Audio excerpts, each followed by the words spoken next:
31 अगस्त से लेकर 9 नवंबर तक लंदन के एक ही एरिया में 5 औरतों का मर्डर हुआ और उन सबकी डेड बॉडीज में जो सबसे कॉमन चीज़ थी वो ये कि उन सभी की गर्दन पर काफ़ी ज़ोर से वार किया गया था। खूनी ने अपना काम इतनी सफाई से किया कि किसी भी डेड बॉडी के पास से किसी तरह का सबूत नहीं मिला।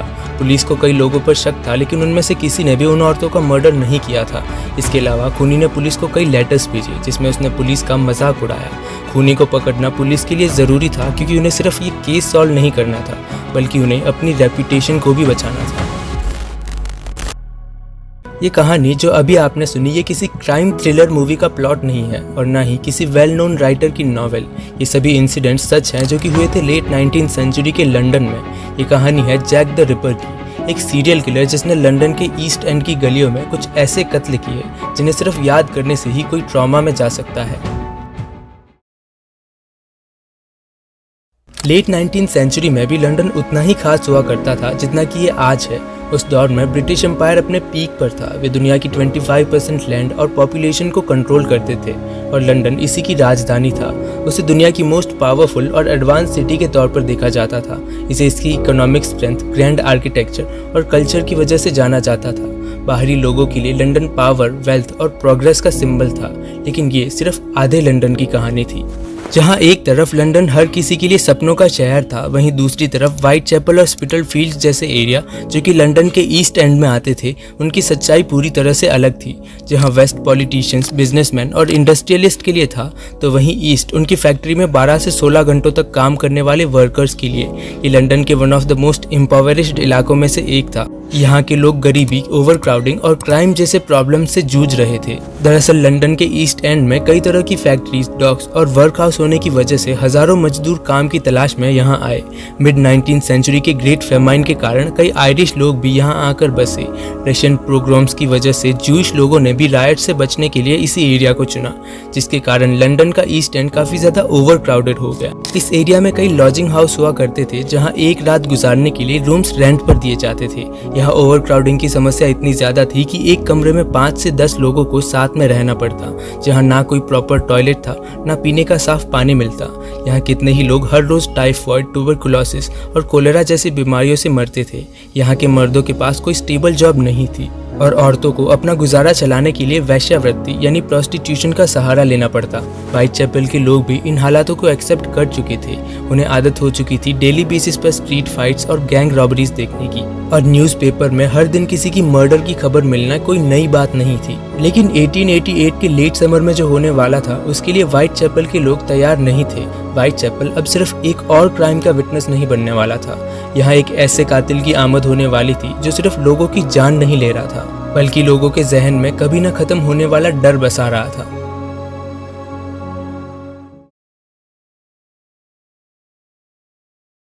31 अगस्त की सुबह 3:40 पर एक car driver Charles Allen Cross अपने काम पर जा रहा था। तभी उसने बक्स रोड, जिसे आज डुलफर्ड स्ट्रीट के नाम से जाना जाता है, वहाँ एक अस्तबल के पास एक तिरपाल को पड़े देखा। लेकिन जब वो उसके करीब पहुंचा तो उसने जो देखा उसे बयान कर पाना उसके बस के बाहर था।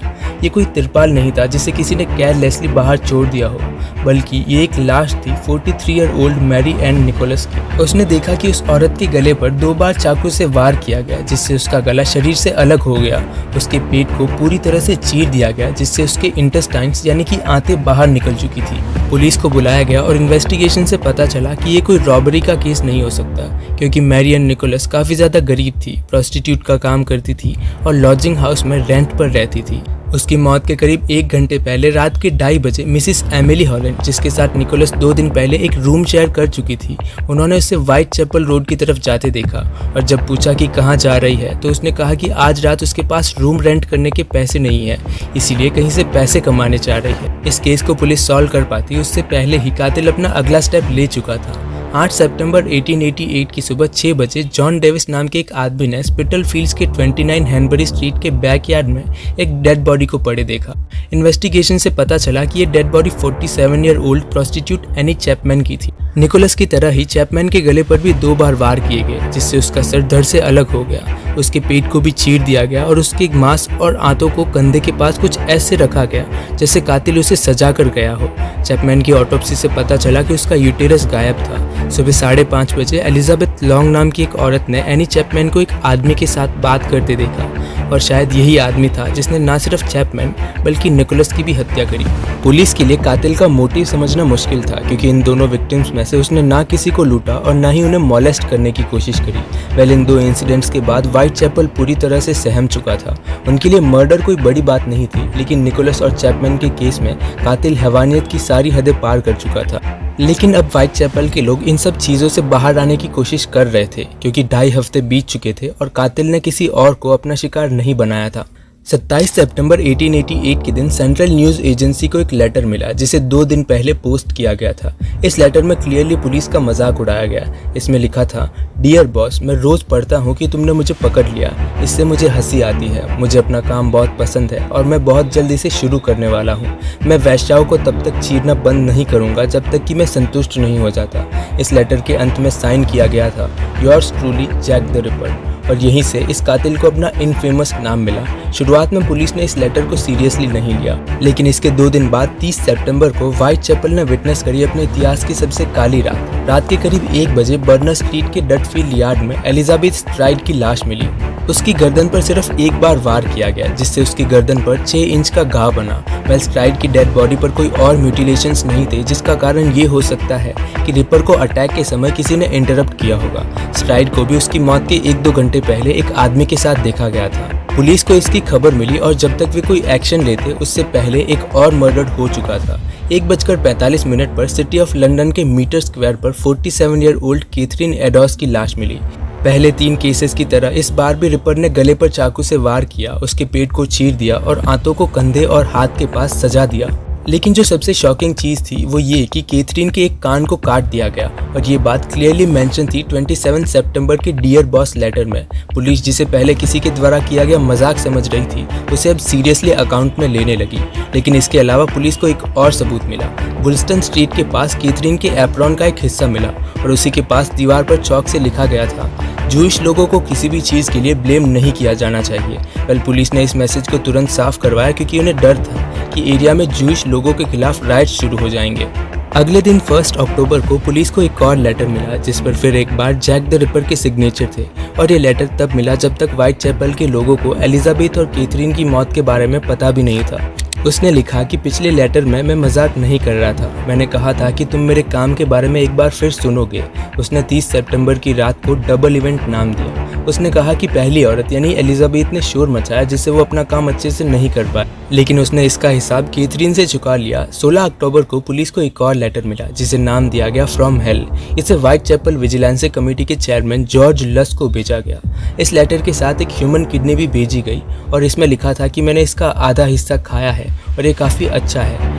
इसके बाद कई दिनों तक पुलिस को ना कोई लेटर मिले और ना ही रिपर ने किसी को अपना निशाना बनाया। व्हाइट चैपल के लोगों को विश्वास आने लगा कि रिपर का काम हो चुका है और शायद वो वापस नहीं लौटेगा। लेकिन 9 नवंबर की सुबह 10:45 पर पुलिस को एक और लाश मिली स्पिटलफील्ड्स की डॉर्सेट स्ट्रीट में। ये लाश थी 25 साल की मैरी जेन कैली की और इस बार रिपर अपनी सारी हदें पार कर चुका था। ये एक एब्सोल्यूट विजन ऑफ हेल्थ था। मैरी जेन कैली के चेहरे को इस तरह म्यूटिलेट किया गया कि उसे पहचानना भी मुमकिन नहीं था। उसके पेट के ऑर्गन्स को निकालकर शरीर और उसके पास के टेबल पर सजाया गया। ये एक लौता मर्डर था जिसे रिपर ने घर के अंदर अंजाम दिया। न्यूज़पेपर की हेडलाइंस में इसे लंदन के इतिहास का सबसे ब्रूटल मर्डर बताया गया। इसके बाद से व्हाइट चैपल के लोगों के लिए रात में सो पाना कोई आसान काम नहीं रह गया क्योंकि उन्हें डर था कि रिपर आज रात फिर कुछ ऐसा करेगा जिसे सुनकर उन्हें घिन आने लगेगी। लेकिन इसके बाद रिपर की कोई और खबर नहीं मिली। उसने ना फिर किसी का मर्डर किया और ना ही कोई लेटर्स भेजे। रिपर को किसी ने नहीं देखा था, लेकिन उसने जो काम किए वो लोगों के जहन में बसे थे।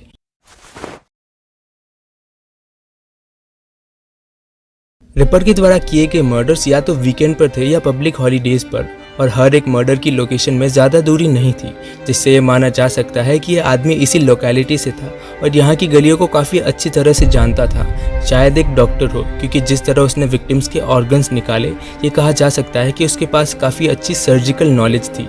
पुलिस को जिस इंसान पर शक था उसका नाम था मोंटेग जॉन ड्रूइट। ये एक 31 ईयर ओल्ड बैरिस्टर था और साथ ही स्कूल मास्टर का भी काम करता था। यहाँ तक कि उसके फैमिली मेंबर्स को भी शक था कि जॉन ही रिपर था।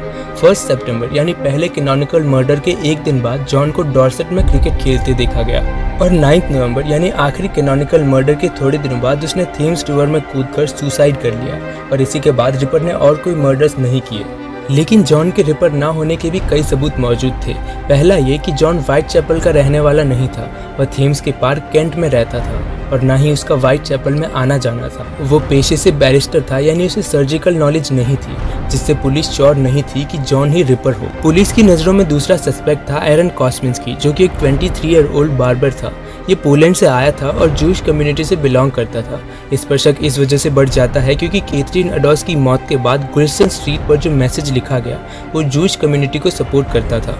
2014 में कैथरीन अडॉस की एक शॉल पर डीएनए टेस्ट किए गए और इसमें पता चला कि ये कॉस्मिंस्की की फैमिली लाइन से मिलते थे। लेकिन ये टेस्ट काफ़ी ज़्यादा कंट्रोवर्शियल था क्योंकि जिस शॉल पर टेस्ट किए गए ये कैथरीन अडॉस की ही थी, इस पर कोई क्लैरिटी नहीं मिल पाई। तीसरे सस्पेक्ट का नाम था थॉमस नील क्रीम, जो कि एक डॉक्टर था। वेल, इस पर शक इस वजह से बढ़ जाता है क्योंकि जब 1892 में लोगों को पॉइजन देकर मारने के जुर्म में इसे फांसी दी जा रही थी तो इसके आखिरी वर्ड्स थे I am Jack the. Well, वो अपना सेंटेंस पूरा कर पाता उससे पहले ही उसे फांसी दे दी गई। लेकिन क्रीम को रिपर नहीं माना जा सकता क्योंकि 1888 में जब व्हाइट चैपल में रिपर मर्डर्स हो रहे थे तो वो शिकागो में जेल में बंद था। 1892 में वहाँ से छूटने के बाद लंदन आया और यहाँ पर भी लोगों को पॉइजन देकर मारने के जुर्म में पकड़ा गया। वेल, अगर ये सभी लोग भी जैक द रिपर नहीं थे तो आखिर वो कौन था, उसने मर्डर्स क्यों किए थे और क्यों इन मर्डर्स को करना बंद कर दिया और आखिर पुलिस उसे क्यों नहीं पकड़ पाई। पहले इसके कई रीजंस एग्जिस्ट करते हैं। 1888 में फॉरेंसिक साइंस जैसा कुछ भी नहीं था जिससे पुलिस डीएनए सैंपल्स का सहारा ले पाए और ना ही सीसीटीवी जैसी टेक्नोलॉजीज एग्जिस्ट करती थी। इसके अलावा पुलिस को जैक द रिपर के नाम से सैकड़ों लेटर्स मिले। पुलिस जानती थी कि ये सभी लेटर्स रिपर ने नहीं भेजे थे, लेकिन फिर भी उन्हें हर लेटर पढ़ना पड़ा ताकि उनसे कोई सबूत मिस न हो। इससे पुलिस का काफ़ी समय बर्बाद हुआ और मिस गाइडेंस भी हुई। इसके अलावा रिपर के केस को सॉल्व करने के लिए 2 departments, city of London police और मेट्रोपॉलिटन पुलिस काम कर रही थी और ये दोनों ही डिपार्टमेंट्स कोई भी सबूत आपस में साझा करने को राजी नहीं थे, जिससे ये केस और ज़्यादा कॉम्प्लेक्स होता गया।